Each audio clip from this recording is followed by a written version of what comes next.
agenda akan membahas terkait program kerja LPM tahun 2023. Teman-teman, terima kasih atas kehadirannya, dan sajian makanannya juga terima kasih. Mudah-mudahan memuaskan. Dalam rapat kali ini, izin Pak Daud, ada beberapa aturan yang harus kita sepakati biar berjalan sesuai waktu. Ya.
Assalamualaikum warahmatullahi wabarakatuh. Yang saya hormati teman-teman rekan-rekan semua pengurus LPM. Jadi malam hari ini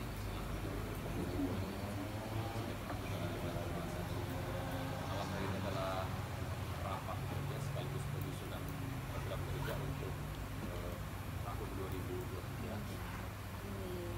Walaupun mungkin kelihatan santai, ya sebetulnya malam hari ini adalah rapat formil.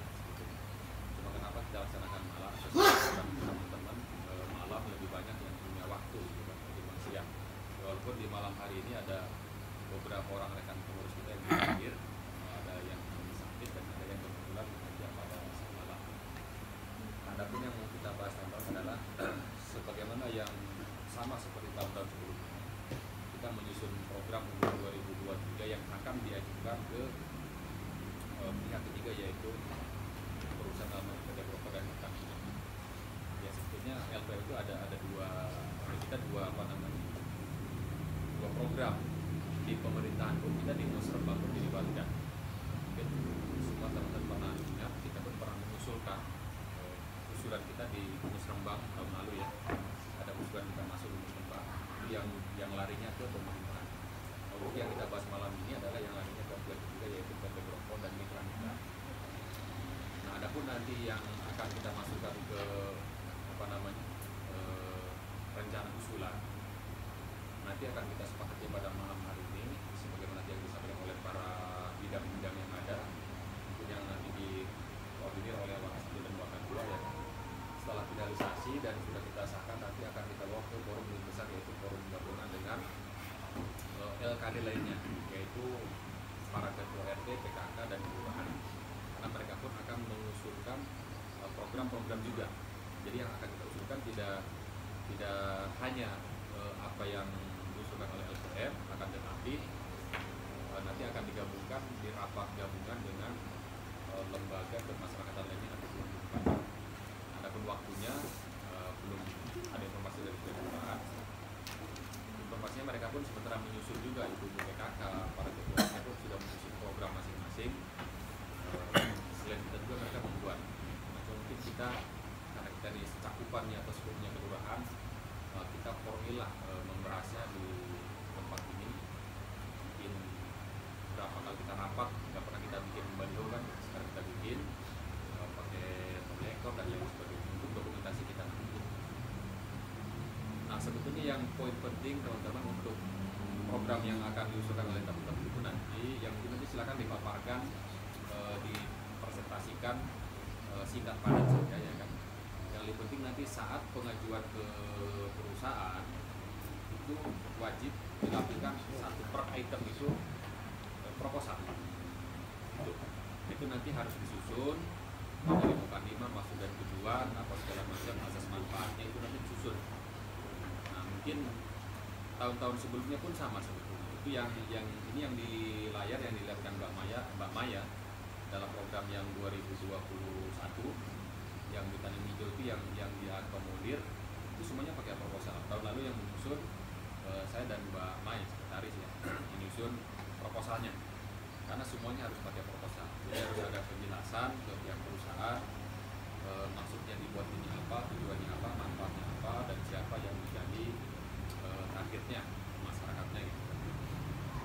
Gambarannya seperti itu. Ya nanti setelah diuraikan teman-teman secara lisan, nanti saat akan membuat lampiran proposal, itu menjadi tugas saya dan sekretaris nanti yang menyusun. Bahan pertimbangannya adalah dari teman-teman semua. Nanti kita akan Mbak Maya susun apa yang menjadi mungkin satu contoh lah. Dulu itu ada sunatan masal bersama anak yatim, maksudnya apa, tujuannya apa. Nanti saya harap semuanya nanti dapat memberikan pendapat, menyampaikan lah, dapat berbicara. Silakan diatur per bidang. Nanti moderatornya Mbak Mai selaku sekretaris diatur bergantian menyampaikan apa-apa usulannya dan apa rencananya dan mau diapakan nanti. Masih ada anak-anak yang putus sekolah, belum ada mempunyai ijazah. Jadi kami berpikiran bisa melibatkan di situ nanti setelah ada pencucian mobil dan motor. Di situ dilibatkan misalnya tenaga kerjanya. Mungkin begitu Pak Karim. Nah itu yang pertama.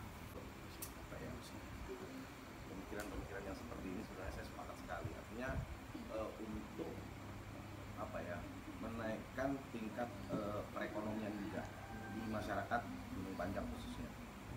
Kalaupun ke depan ada orang-orang di luar Gunung Panjang yang bisa kita berdayakan juga, lebih bagus lagi menurut saya. Jadi Assalamualaikum warahmatullahi wabarakatuh. Waalaikumsalam warahmatullahi wabarakatuh. Terima kasih atas kesempatan yang diberikan kepada kami mewakili Koordinator Bidang Keagamaan, Sosial dan Budaya. Saya menyampaikan program yang telah kami rapatkan beberapa waktu yang lalu dan sebagaimana ditampilkan di slide di depan. Yang pertama, berbagi Quran terjemah dan syarah hadis arba'in. Syarah ini artinya penjelasan terkait hadis di setiap masjid dan surau. Ini usulan langsung dari koordinator. Kemudian yang kedua, iftar jama'i bersama unsur LKD Kelurahan Gunung Panjang pada bulan Ramadan. Ini sudah berlangsung ya Pak ya, setiap tahun ya, di awal Ramadan biasanya. Kalau yang Ramadan kemarin sekaligus kita ada vaksin. Kemudian yang ketiga, berbagi iftar ke masjid atau surau di lingkungan Kelurahan Gunung Panjang pada bulan Ramadan. Ini juga sudah berjalan ya. Iftar jama itu buka bersama, buka puasa bersama. Yang ketiga tadi berbagi iftar ya ke masjid, berbagi buka bersama. Tajil ya? Ya, takjil. Kemudian yang kedelapan, pemberian bantuan atau beasiswa bagi anak yatim atau tidak mampu atau anak putus sekolah secara kontinu.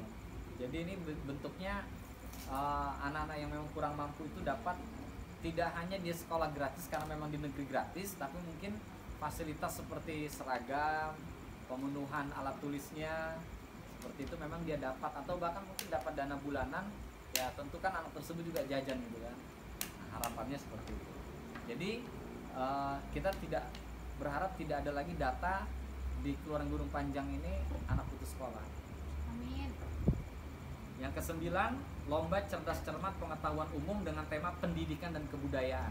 Nah ini nyantol satu terkait dengan sosial budaya. Bisa ditambahkan Ya nanti kita tambahkan karena kemarin kami backgroundnya ini lebih ke agama, jadi memang numpuk di agama dan kita mengcover kegiatan Ramadan yang banyak nih. Demikian. Terima kasih. Ada berapa itu semuanya? 7. Warahmatullahi wabarakatuh. Waalaikumsalam warahmatullahi Kami dari bidang Pras. pembangunan Sapras telah pernah mengadakan rapat kecil, dan walaupun masih ada yang ide-ide teman minta tolong ditambahkan. Yang pertama itu musola yang sudah berapa kali kita lupa itu belum kena terrealisasi. Yang lanjutan parit pembuangan air Jalan Gunung Panjang. Gunung Agung, Pak. Gunung Agung ya, Gunung Agung. RT 1. Ya, Satu. satu. Ini aspirasi warga ya. Ya. Oke, tampung aja dalam. Nah, yang ke-8 lampu jalan yang dianggap penting. Banyak Pak, ada di sini Pak yang dalam lampunya. Solar cell. Ya, solar cell. Lampu jalan. Ya, lampu jalan. Banyak kopi di sini. Mbak ya, yang diusulkan dari bidang pembangunan musola ini wacananya sebenarnya harusnya tahun ini Ketua ya, itu harusnya udah jalan tapi sampai di akhir tahun ini itu belum jalan. Nah, kita usulkan kembali untuk di tahun 2023. Nah, mudah-mudahan di tahun 2023 ini bisa realisasi. Pembuangan air Jalan Gunung Agung. Nah, ini sebenarnya tadi baru muncul Mbak ya. Saya sore tadi baru ngirim ini tambahan. Sebenarnya ini pemikiran saya karena ngelihat situasi di lapangan memang seperti itu adanya.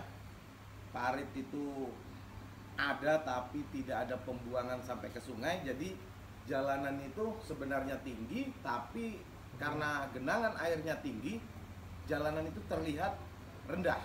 Ini seperti itu, Pak Kandi ya. Bilang ya. Ini jalan yang ke perusahaan itu kan? Ya, betul, Ketua. Jadi beberapa hari kemarin itu memang ada dilakukan perbaikan plus pembukaan parit-parit kiri kanan jalan, tapi saya lihat walaupun sudah dibuka tetap air itu tidak ngalir. Nah, mudah-mudahan ini bisa dibantu juga untuk mencarikan solusinya seperti apa, karena kasihan juga teman-teman yang rumahnya di atas itu, contohnya mungkin Dedi ya kan, yang kemarin itu Ketua pengurus juga ya kan, tapi udah keluar. Nah, itu rumahnya itu ketika hujan itu banjir, nah, terendam. Jadi mudah-mudahan di tahun depan itu bisa terrealisasi. Gimana caranya, mungkin kita kalaupun nggak bisa di pihak ketiga, mungkin dari pemerintah, Ketua, usulan ini. Terus lanjut lampu jalan yang dianggap penting. Nah, ini sebenarnya saya juga ini tadi tambahan dari saya juga sebenarnya pemikiran saya, karena ada titik-titik jalan yang memang menurut saya itu agak rawan ya kan, agak gelap. Nah, ini silakan mau solar cell atau langsung dari tiang, Ketua. Nah, ini bisa juga dari tiang listrik langsung. Nah, itu biasanya kan ada itu lampu-lampu itu tadi. Sama seperti Pak Samuel kemarin, kami juga sempat berembuk dengan Wakadua. Ada beberapa hal yang kami putuskan terkait dengan bidang pemuda dan olahraga. Yang pertama yaitu pembuatan lapangan bola voli. Karena selama ini kita Kelurahan Gunung Panjang sedikit sekali ya memiliki lapangan untuk bola voli. Nah, walaupun ada itu hanya di BI dan ada beberapa, satu lagi mungkin di mana. Kemudian nomor 3 itu pembinaan pemain. Nah, ini termasuknya itu tadi juga, karena kita tidak memiliki lapangan bola, jadi kita selama ini beberapa waktu ini kita menggunakan lapangan batu akal dengan mengeluarkan biaya kan pembinaan tersebut untuk sewa. Lanjut ke kegiatan olahraga yang ada di Kelurahan Gunung Panjang. Nah, ini ada beberapa usulan, apakah kita masih tetap melaksanakan kegiatan turnamen yang seperti bola tenis meja, pingpong ataupun atau pingpong atau futsal untuk pembinaan olahraga selanjutnya, terus bulu tangkis, serta turnamen untuk ibu-ibu khusus volleyball. Selanjutnya itu pelatihan SAR, tim rescue. Nah, ini memang harus sih buat kita atau warga Kelurahan Gunung Panjang, perwakilan masing-masing RT dan sebagainya. Pembuatan lapangan voli, sebenarnya saya sepakat Pak. Saya setuju semua ini sebenarnya. Pembuatan lapangan voli. Jadi minimal itu di Gunung Panjang, khususnya mungkin Kelurahan Gunung Panjang itu punya lapangan voli. Artinya gini Pak, mungkin kita ini dengan adanya lapangan pingpong contohnya ya kan, ini entah itu ada kesempatan sore atau apa malam itu bisa main cari keringat. Nah, contohnya sama lah, lapangan voli pun seperti itu. Ketika itu ada di dekat kita, nggak mungkin kita ini sekali waktu mungkin main yang hobi mungkin ya, yang nggak hobi ya mungkin nggak mau kan begitu. Tapi yang hobi kayaknya lebih ke ibu-ibu. Tidak ada salahnya memang kalau ini memang disetujui, kita usulkan. Akan dipilah dan dimasukkan ke kategori pendidikan, pelatihan iptek, kesehatan dan gizi, kemandirian ekonomi, sosial dan budaya, dan juga lingkungan serta sarana dan prasarana gitu. Ini tugas Pak Daud. Seperti yang kita bahas tadi, kita kalau ini sudah masuk, pasti mereka telepon, sudah mereka bacanya di CSR kan ada Pak Horas, ada Bu Isma. Kalau mereka sudah baca itu pasti telepon, minimal tuh Bu Isma mempertanyakan. Paling dulu Pak Reza yang sekarang jadi PIC di CSR ya. Jadi memang ke depannya itu kan sekarang sudah mulai dikenal lah, teman-teman sudah mulai dihafal oleh Maras Kepala RT, sudah mulai kenal yang nama A, nama B, nama C. Dulu kan nggak ada yang tahu itu dari mana, dari RT berapa, nah sekarang sudah pada tahu. Nah harapan itu ke depannya dengan banyak program seperti itu, mudah-mudahan masalah kehidupannya juga bisa kita akomodir di bidang budaya masyarakat, SDM juga bisa kita angkat, ya kan. Misalnya itulah Mbak Mai, kesimpulan dari saya secara umum. Ya, harapannya ke depan tetap solid, kompak, ya kan. Apapun yang kita bahas ini berbeda pandangan pada luar biasa, tapi intinya tetap kita sepakat sama-sama menjalankan program yang kita usulkan tadi. Di beda pendapat, beda pandangan hal biasa, dan itu memang ya harus sebetulnya, karena kalau tidak ada beda dia rapatnya garing aja, rapat itu kan rapatnya garing gitu, hambat. Ada yang berbeda pandangan berarti kan ada sesuatu tentang itu, ada muncul pemikiran untuk membuat satu perubahan. Itu